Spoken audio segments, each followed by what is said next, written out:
ya, hanya demam, tidak timbul gejala demam, ya. Bahkan hampir 10% itu anak bisa tidak ada gejala, ya. Jadi anak-anak ini bisa menjadi kita bilangnya karier. Jadi karena dia tidak ada gejala tapi membawa virus, bisa menjadi sumber penularan yang tidak disadari. Sebagian besar anak bisa sembuh atau tidak mengalami penyakit yang berat, ya. Jadi bahkan di Cina dibilang bahwa angka kematian akibat COVID-19 pada anak itu sangat sedikit.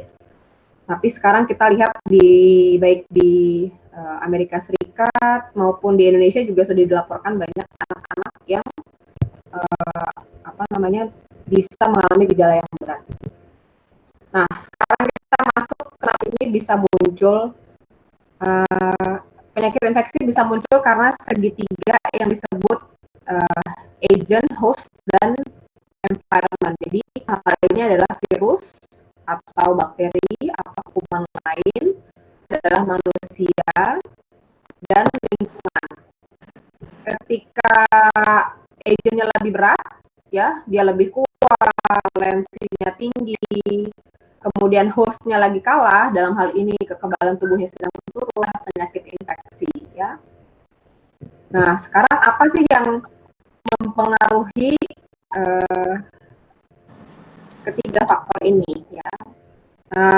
Kalau kita, apa yang bisa kita lakukan, kita sebagai host manusia ini, apa yang mempengaruhi kekebalan tubuh kita? Yang pertama tentunya adalah hal-hal yang memang sudah dalam diri kita, ya. Jadi jenis kelamin, kemudian usia lebih tua, makin tua, di atas 10 tahun, dan anak-anak, terutama di bawah usia 5 tahun. Rentang usia yang paling berisiko mengalami infeksi tubuhnya lebih lemah dibandingkan usia dewasa muda, ya. Nah, satu lagi yang bisa kita tingkatkan adalah status nutrisi, ya. Ternyata berpengaruh terhadap tubuh kita untuk melawan infeksi, untuk menjaga kesehatan. Nah, pada anak itu kekebalan tubuh itu baru terbentuk sempurna seperti kekebalan tubuh orang dewasa itu sekitar usia 6 tahun, ya. Sebelum itu kekebalan tubuh anak ini masih terus berkembang, ya. Dia perlahan-lahan membentuk antibodi, membentuk sel untuk melawan infeksi, itu butuh waktu hingga nanti baru terbentuk sempurna di usia 6 tahun. Nah, di masa perkembangan kekebalan tubuh ini, salah satu komponen yang penting adalah nutrisi, pembentukan sistem imun.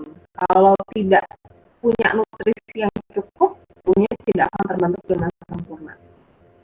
Kalau sering dengar istilah seribu HPK ini singkatan dari 1000 harian, dimulai dari sejak bayi, ya, ketika dikandung dalam ibunya, dalam rahim ibu, ini selang 9 bulan, kalau dihitung jatuhnya di hari, plus pertama kehidupan, yaitu hari, 270 tambah 365 tambah 365 jatuhnya jadi 1000.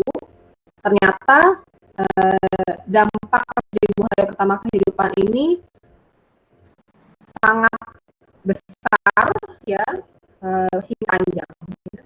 Tentunya yang perkembangan otak, kalau tidak dapat nutrisi yang cukup, maka nanti kemampuan kognitifnya, kecerdasannya akan menurun. Yang kedua adalah otot, tulang, komponen ini mempengaruhi kekebalan tubuh serta kemampuan kemudian hari. Dan yang terakhir adalah kalau tidak cukup, ini akan mengganggu metabolisme tubuh, sehingga anak-anak yang kekurangan zat gizi pada pertama kehidupan itu lebih beresiko mengalami diabetes, obesitas vaskular, stroke, dan lain-lain.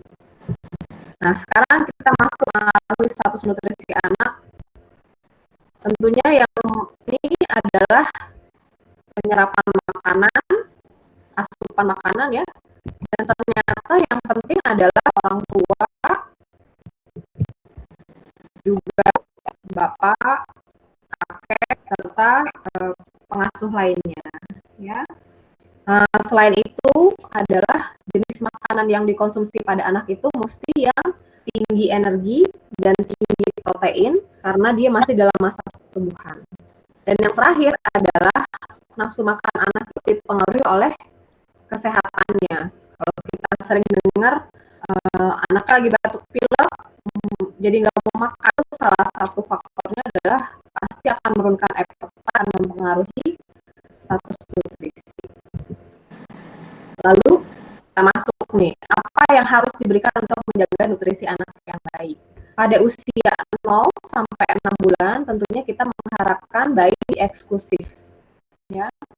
Kemudian sejak kapan kita menyebutnya adalah makanan pendamping ASI atau complementary feeding. Ini adalah periode transisi di mana ASI saja sudah tidak bisa memenuhi kebutuhan sang anak, mesti ditambah dengan makanan pendamping.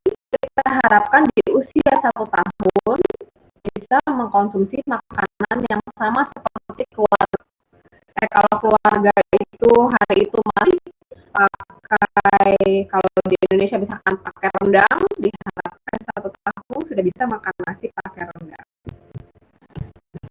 Nah, sekarang ke periode ASI ya. ASI itu sangat diberikan pada anak sampai dengan usia 6 bulan. ASI inilah sumber dari kekebalan tubuh ya. Di ASI itu beberapa mempengaruhi kekebalan tubuh, diantaranya itu ada oligosakarida, ini semacam karbohidrat ya. Kemudian juga ada metabolit, jadi di dalam ASI itu ada bakteri. Kemudian ada lemaknya yang tidak jenuh, ada laktosa, ada protein, serta ada sel hidup. Sel hidup ini bagaikan vaksinasi pertama. Jadi ketika akhir kemudian keluar ASI yang pertama disebut kolostrum yang warnanya butek, justru paling banyak mengandung antibodi atau imunoglobulin. Kalau kita lihat di kolostrum ASI yang pertama keluar itu dianya sampai dengan gram per liter. Nanti akan perlahan-lahan ya. Nah, makanya itu penting sekali menjaga produksi ASI. Posisi menyusuinya harus nyaman, pun bayi. Kemudian penting mengetahui tadi dan mengosongkan payudara. Ya. Satu lagi adalah ingin supaya bayi mendapatkan ASI, tapi juga harus mengetahui bagaimana sih menilai kecukupan adalah dengan memantau kurva tumbuh kembang seorang. Nah, ini saya mau iseng aja nih. Katanya kalau bayi nangis berarti lagi lapar. Ternyata nangis itu udah super lapar. Jadi jangan langsung dikasih menyusui ya, tenangkan terlebih dahulu, baru kemudian setelah boleh berikan ASI. Bayi yang lapar itu pertama dulu gerak-gerak kepala, buka mulut, tengok ke dada. Kalau udah sangat lapar dia mulai stretching ya. Kemudian gerakannya makin intensif dan tangan masuk ke mulut. Nah, ini artinya bayinya udah lapar banget. Kalau udah nangis, wah udah telat. Udah kelamaan, orang tuanya udah nggak ngeh kalau dia sedang lapar. Ya. Nah, terus ini yang kita guna untuk memantau tumbuh kembang ya. Selama periode ASI ini kan adalah pertumbuhannya baik sejajar grafik ya. Jadi yang wangi. Kalau dia lahirnya 3, harapkan dia naik terus sesuai dengan grafik awalnya, yaitu pada 3 kilo tersebut naik terus ya. Nah, kalau yang seperti ini yang mendatar, karena artinya dia berat dengan baik atau bahkan turun ya, atau naik tapi menjauhi garis, awalnya dia di atas sampai ke bawah. Ini juga kita nggak pengen karena artinya pertumbuhannya juga tidak bagus. Satu lagi adalah kalau gemuk banget, naiknya terlalu ekstrim. Nah, ini kita juga nggak senang. Jadi yang kita senang adalah pertumbuhannya sejajar dengan garis pada grafik ya. Nah, sekarang pengen tahu berat badan dan panjang badan anak yang normal, coba dihitung. Anak saya sekarang 1 tahun. Oh, berarti harusnya dia nafas harinya adalah 7 sampai 9 gram. Jadi kalau misalkan sebulan 7 kali 30 berarti harusnya 210 gram sebulan. Berbeda dengan bayi yang baru lahir, berat badannya bisa sampai 1 kilo sebulan. 20 sampai 26 sampai 30 kali 30 hari, 30 hari jadi naiknya 900 gram, bisa naik sampai 1 kilo. Tua kadang-kadang bilang, dok, anakku sekarang nggak naiknya nggak kayak memang karena Tuhan sudah menentukan seperti itu. Bayangkan kalau misalkan sang anak naik kilo setiap bulan di usia 5 udah 60 kilo, udah seperti orang dewasa. Jadi memang sudah Tuhan kenaikan semakin hari semakin berkurang, menyesuaikan dengan apa namanya kebutuhannya. Nah, kalau panjang badan gimana? Usia 0 sampai 100-nya naiknya 23 sampai 27 cm per lahir, berat badannya 50 usia 1 tahun, harusnya adalah 75 ya. 50 tambah 2 75 cm. Rata-rata ada umur 75. Nanti usia 1 tahun sampai 1 tahun kenaikan panjang badannya berkurang hanya 10 sampai 14 cm.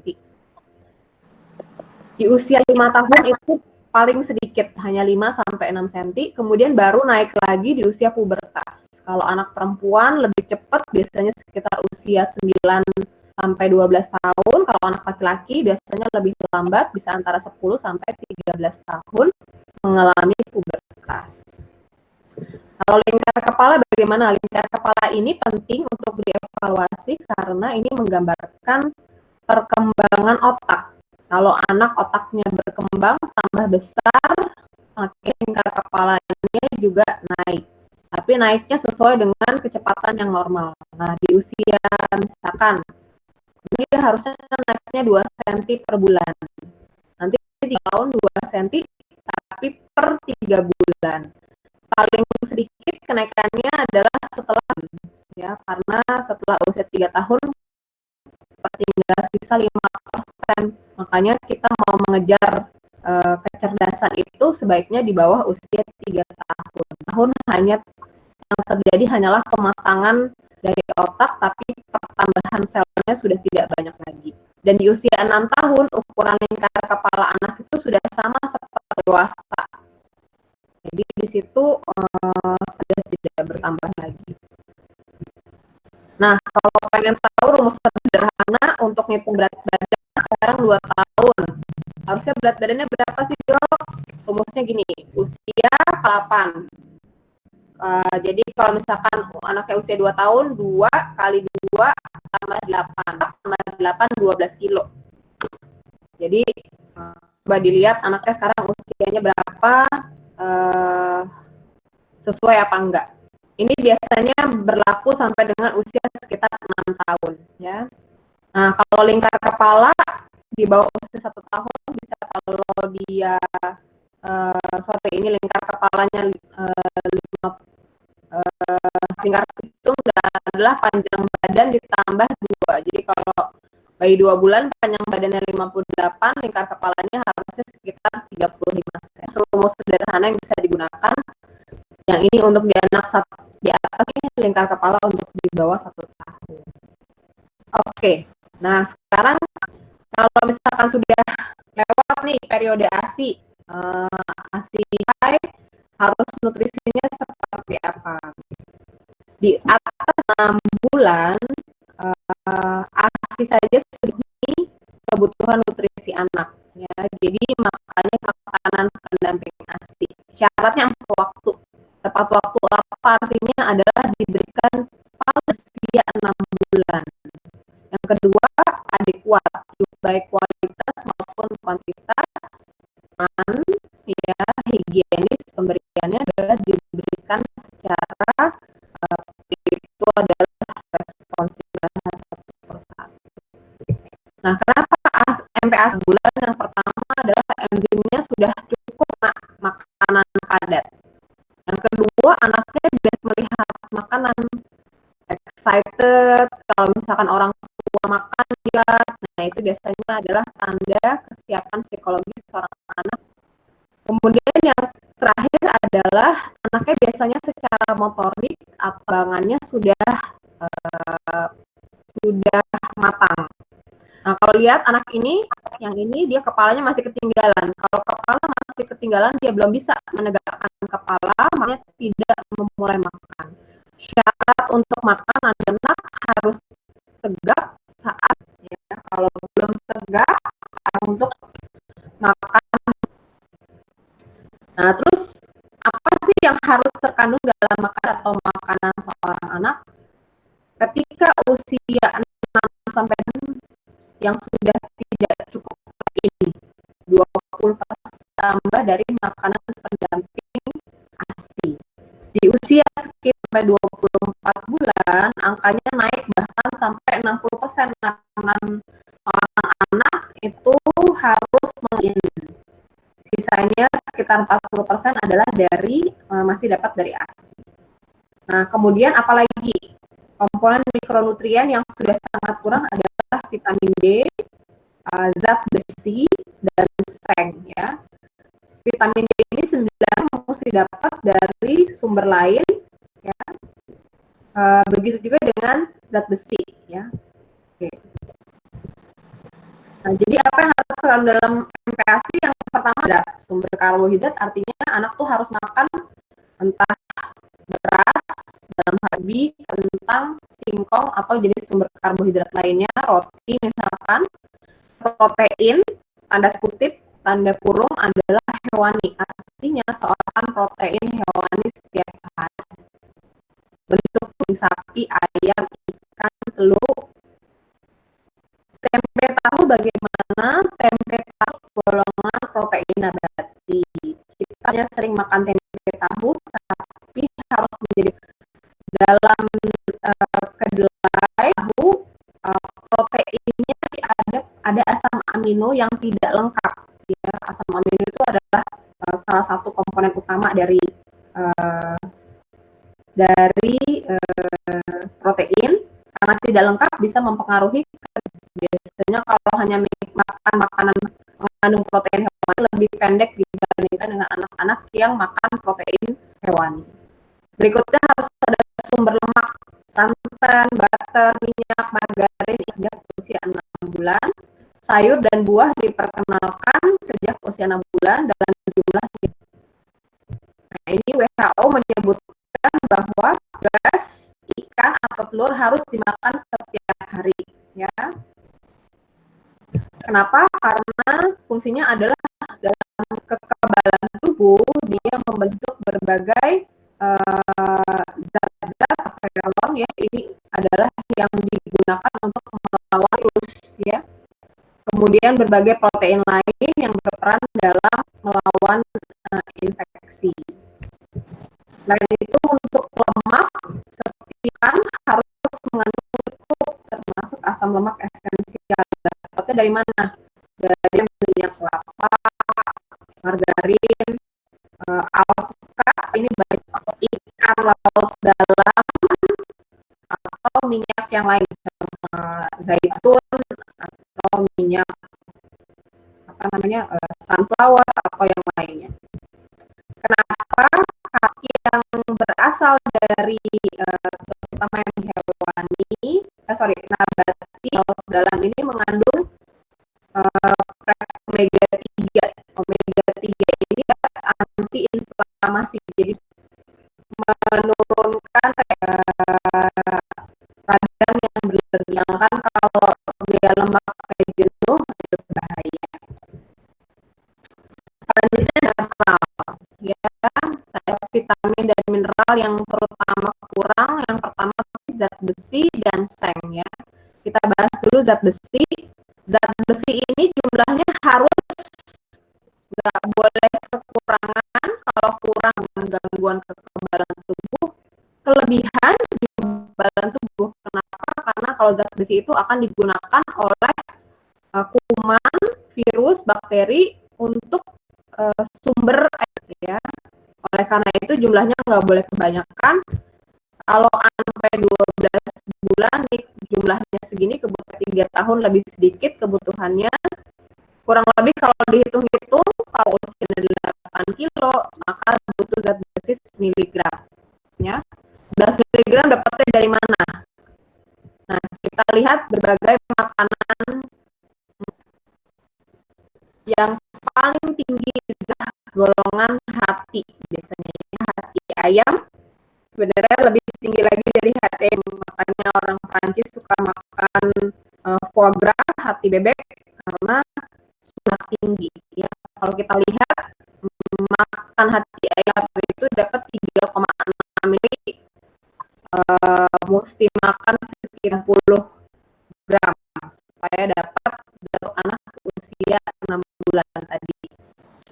Gimana kalau makan bayam? Kalau makan bayam supaya dapat tadi makan 30 ikat, banyak banget mungkin untuk seorang bayi usia 6 bulan makan bayam sampai dengan 30. Makanya kita mesti pilih sumber zat besi, contohnya, atau daging berwarna, biasanya lebih tinggi zat besinya. Nah, berikutnya seng. Ya, zat besi tadi jumlahnya mesti di tengah-tengah. Kalau kebanyakan kekebalan tubuh, kalau kekurangan juga fungsi kekebalan tubuhnya tidak baik. Ya. Nah, ini contohnya usia 0 sampai 6 bulan 3 gram per hari, 6 bulan sampai 3 gram per hari. Makanan seng ini adalah oyster, ya, kerang, terus daging sapi ini juga sangat tinggi, ya. Tadi yang vitamin yang sangat dari ASI adalah vitamin D, padahal itu kan untuk berbagai resiko, ya. Kalau D kekebalan tubuh biasanya gangguan. Nah, sekarang sumber dari mana? Ternyata 90%-nya dapatnya hari. Makanya disarankan untuk berjemurnya 10 sampai 15 menit bisa mendapatkan vitamin D 10.000 sampai 20.000 international unit. Sedangkan 10% itu dapatnya dari orang-orang yang kulitnya gelap, ya.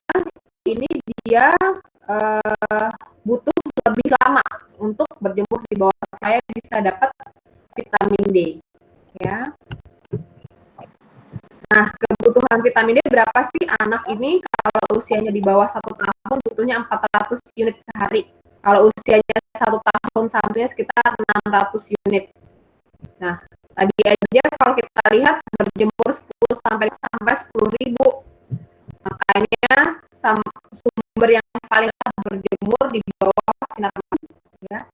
Kalau dari makanan, ini contohnya supaya dapat 400 unit, makan salmon 85 gram, makan telur kuningnya, ya, 10 butir. Terus kemudian tadi oyster, makan jamur mesti makan 3 gelas.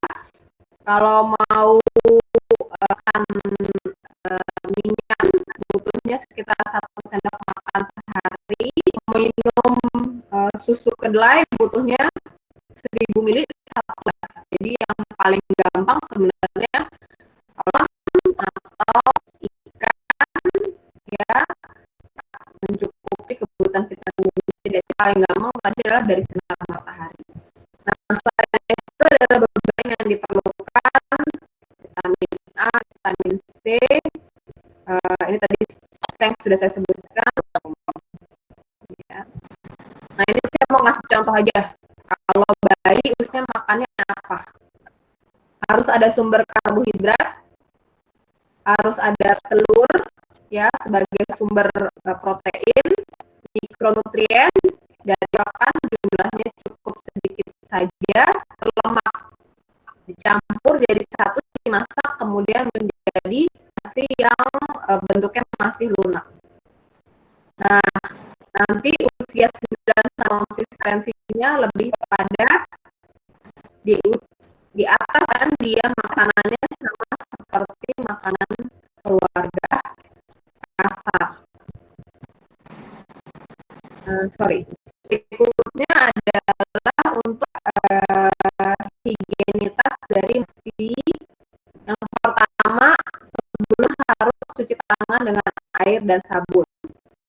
Ya, kalau bisa menyimpan makanan itu harus dan tertutup, tidak terbuka seperti ini. Kalau mau memasak harus memisah matang dan mentah, menggunakan air bersih, dan yang pada adalah bahwa makanan itu dalam zona aman di atas 60,4 derajat. Jadi harus dimasukkan ke dalam kulkas kalau tidak dimakan lagi supaya tidak ri. Di antara suhu 4 derajat ini bakteri bisa tumbuh sehingga makanan yang diletakkan begitu saja di suhu ruang lingkungan yang banyak. Kalau pada anak balik karena bisa menimbulkan penyakit. Nah, beberapa hal lain yang terkait dengan MPASI, madu ini tidak boleh diberikan untuk bayi di bawah usia 1 tahun, terjadi namanya botulism, ya, baikunan, botulinum, kaku, penuh kejang. Oleh karena itu bayi boleh diberikan madu. Yang kedua, anak di bawah usia 5 tahun makan telur itu harus dimasak matang, telur setengah matang. Ya, kenapa? Karena untuk mencegah infeksi namanya salmonellosis. Kemudian hindari makanan keras, bulat supaya tidak tersedak. Satu lagi, makanan sayur-sayuran berikut ini sebaiknya usia 6 bulan karena bisa menyebabkan methemoglobin. Methemoglobin itu adalah karena kekurangan oksigen karena sel darah merahnya malah mengikat sianida. Ya. Yang terakhir adalah makan kalengan ini harus dihindari karena tinggi garam dan tinggi gula. MPASI ini diperbolehkan tapi juga tidak boleh berlebihan. Tapi adalah kalau garam di usia pun 1 gram per hari atau teh.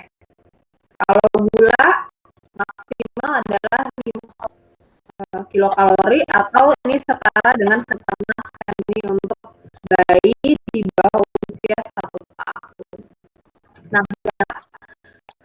pemberian makanan atau dengan responsif feeding itu harus mempunyai jadwal makan 3 kali makan utama dan 2 kali makan selingan.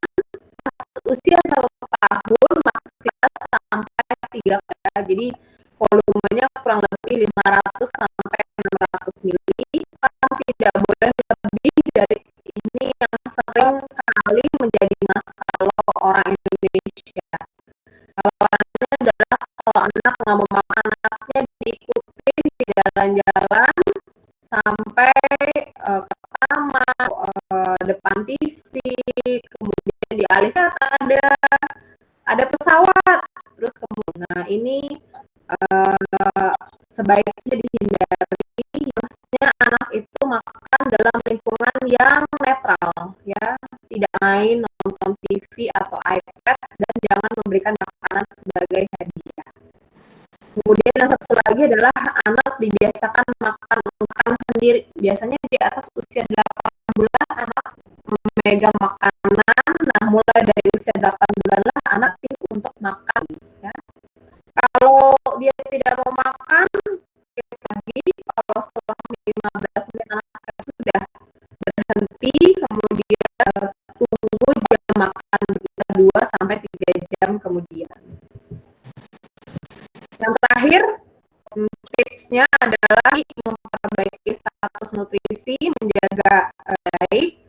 Untuk mencegah penularan COVID, tetap yang mesti dikerjakan adalah gunakan masker, cuci tangan. Kalau air mengalir itu cuci tangan minimal 40 sampai 60 detik, kalau hand sanitizer sampai 30 detik, dan jaga meter. Terima kasih. Wassalamualaikum warahmatullahi wabarakatuh. Apabila ada pertanyaan, saya bersedia menjawab. Baik, terima kasih Bu Dr. Nur. Ibu semuanya, saat ini masuk ke sesi tanya jawab. Saya yang ada pertanyaan, kami persilahkan.